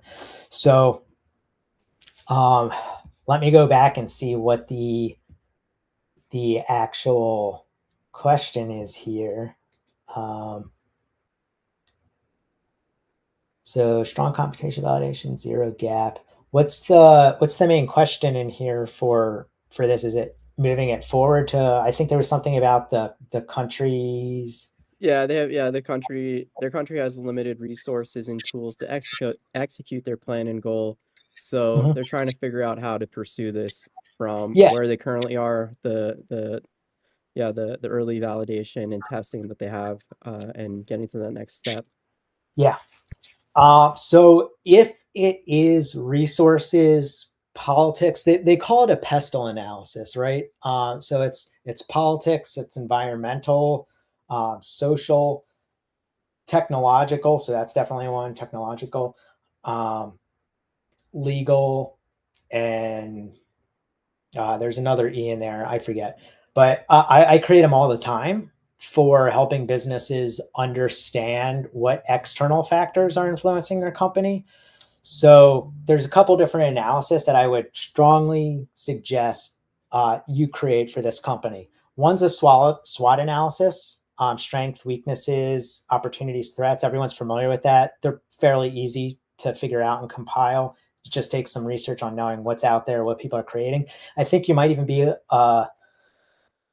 it's good to create that, but that's not as big of a thing right now for you because you're in a very blue ocean novel space. Your biggest thing right now is actually the pestle analysis. And the fact that your country isn't hugely supportive, both resources, maybe environmentally, maybe technologically, maybe politically, legally, all those different things. What you want to look at are those factors, and then start working on ways to resolve each one of those. And it could involve maybe you don't set up your lab in your country of service. Maybe there's business models, contractor opportunities, facility deployment opportunities in other countries. You do want to be very careful on what countries those are, and make sure that your assets are protected, and make sure that you're politically and legally protected with the type of development you do there, because every country is different. But you also have to look at budgets and expenses for those things, because that fluctuates in a very big way when you're talking about physical lab space and things like that. So you're actually in a very complex industry, and um, a very complex next phase for developing what you're doing, because it sounds like you've done a lot of the front end legwork of the research part, and now you're actually going to be doing lab testing. You're going to be doing more of the also more of the more expensive things to do for yourself.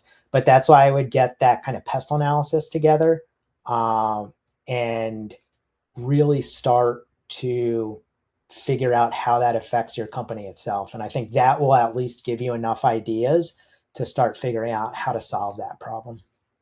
Yeah, and good attention to detail in regards to like different like political limitations or risks there. Like there's a lot of different embargoes or uh different kind of like, limitations on different trade agreements and such, and what technology it can be shared and how it can be shared and all that.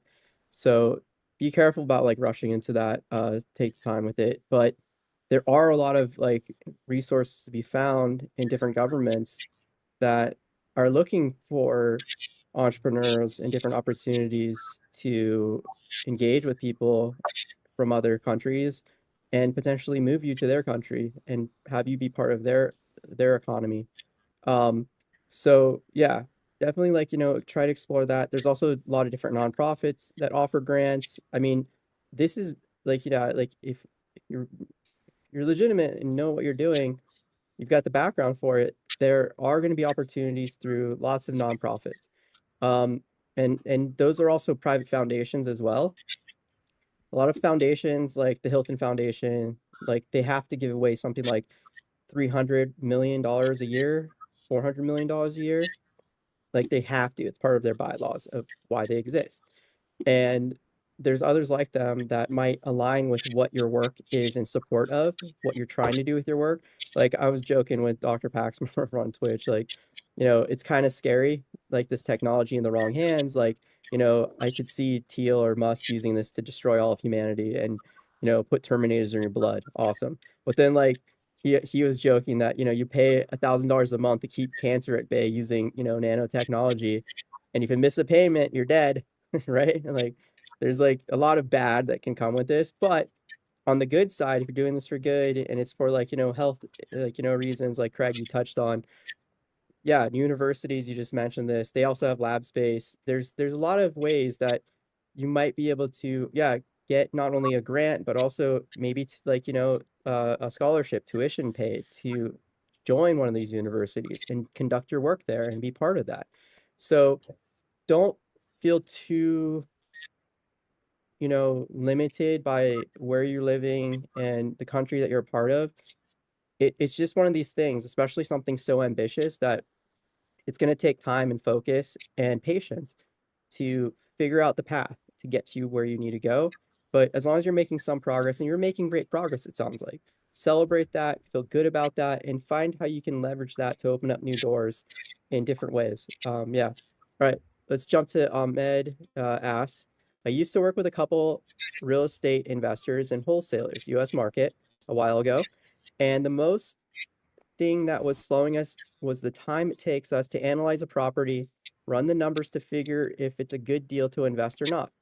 So I decided to build an AI property analysis tool to help real estate investors save a ton of time. So instead of them wasting 10, 30 minutes a deal, it would be done in less than 60 seconds in a modern, friendly, easy way.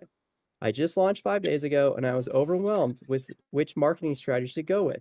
TikTok content, building community offering free analysis, or participating in real estate communities.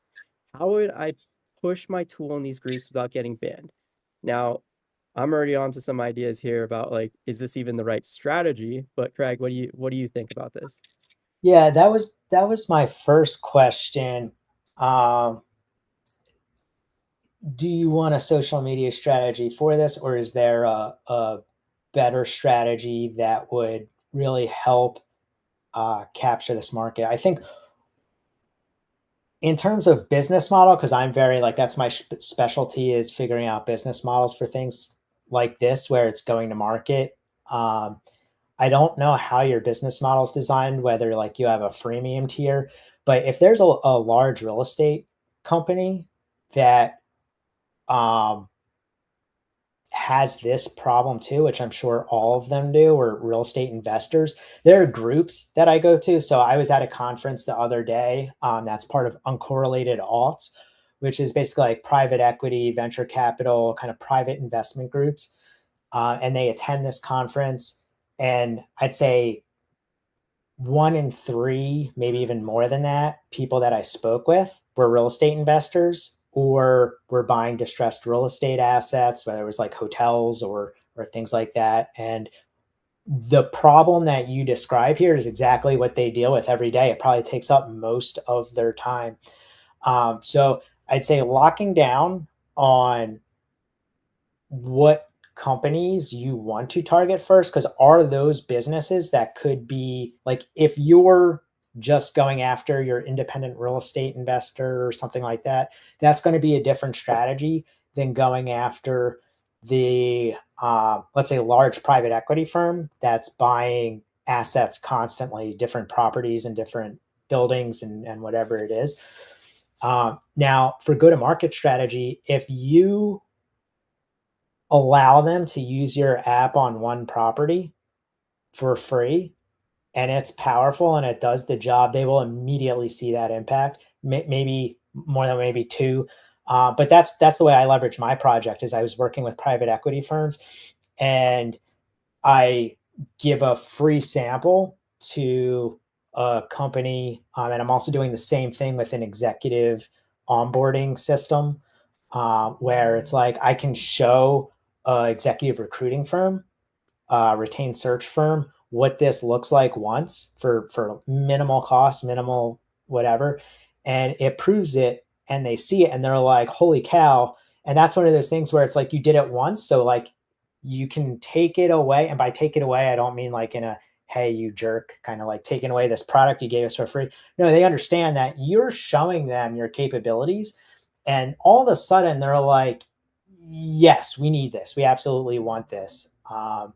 And it proves the value, and they begin to start getting into a enterprise discussion with you, like setting up that contract or saying like, "Hey, can we try this one more time?" or proof of concept. And you need to put up hard limits and say like, "Well, here we like, no, I can't work for free for you guys forever." It's just like, no.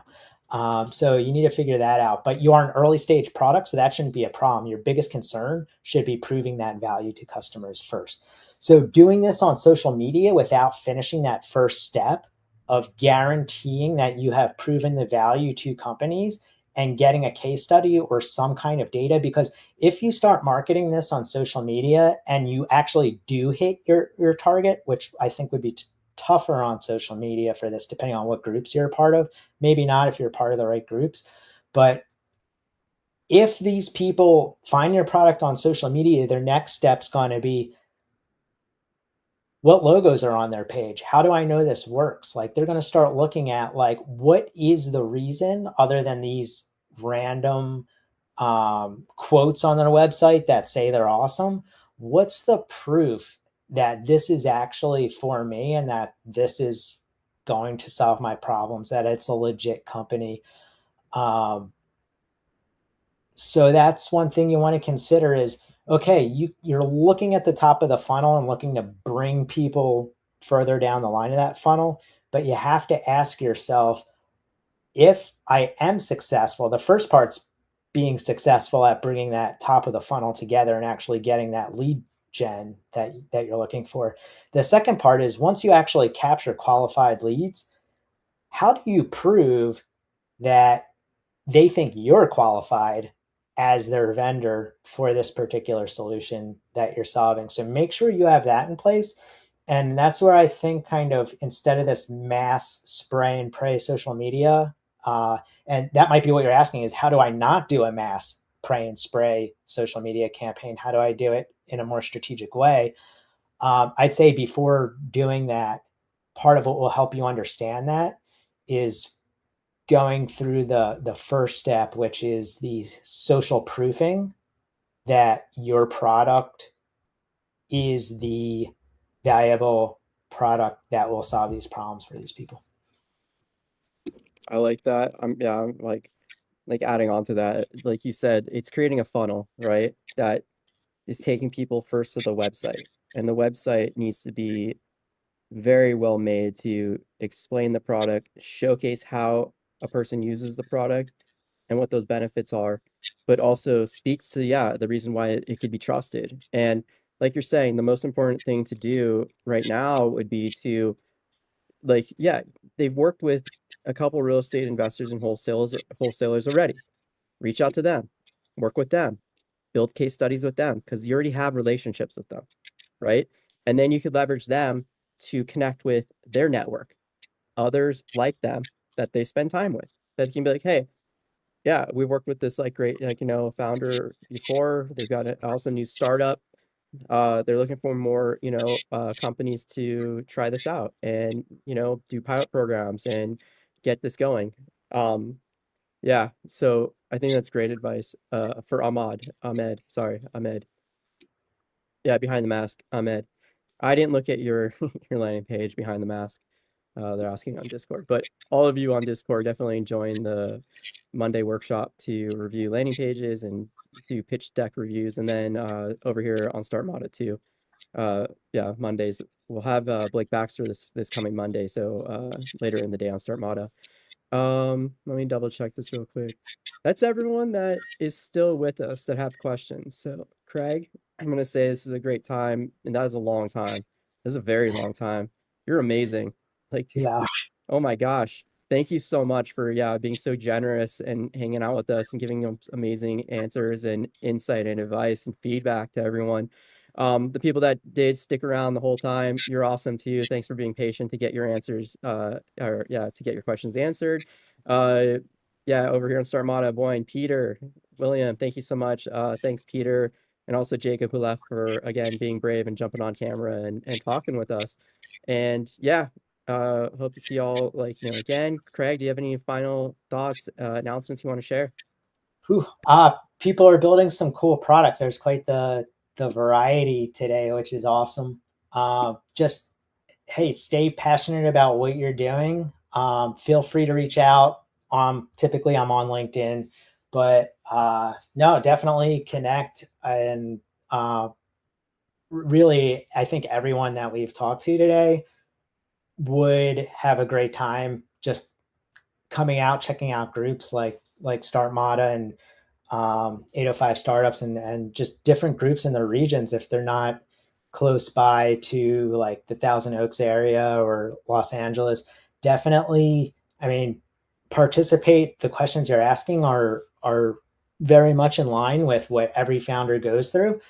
And everyone that we talked with today is doing things that are very right. So keep exploring the best way to keep moving forward. That's the most important thing. And also remember to take care of yourselves and take time to step back and enjoy um, the the ability to be here and influence the world like you're trying to. Yeah, that goes for anything, like any little passion. Whether it's like pottery, drawing, anything. And that too, like if you're finding yourself like kind of like isolated and alone, do like me. Start your own thing, right? Bring people together in your local community that you can go get coffee with and just hang out with a bit. And yeah, again, remember, don't be obsessive. Share in all the different things that life has to offer. So it gives you more opportunity to learn from different people in different ways and different things, and also connect with people in fun ways. Like, yeah, Craig, we'll get you playing Magic. Play some Magic together, man. But yeah, this is awesome. Thank you again, so much. And yeah, we'll catch you all a little bit later. We got a bunch of fun stuff next week, a lot of office hours. So check the calendar. And thank you again, Craig. All right. Take care. Take care. All right. Bye, Later. everybody. Sweet.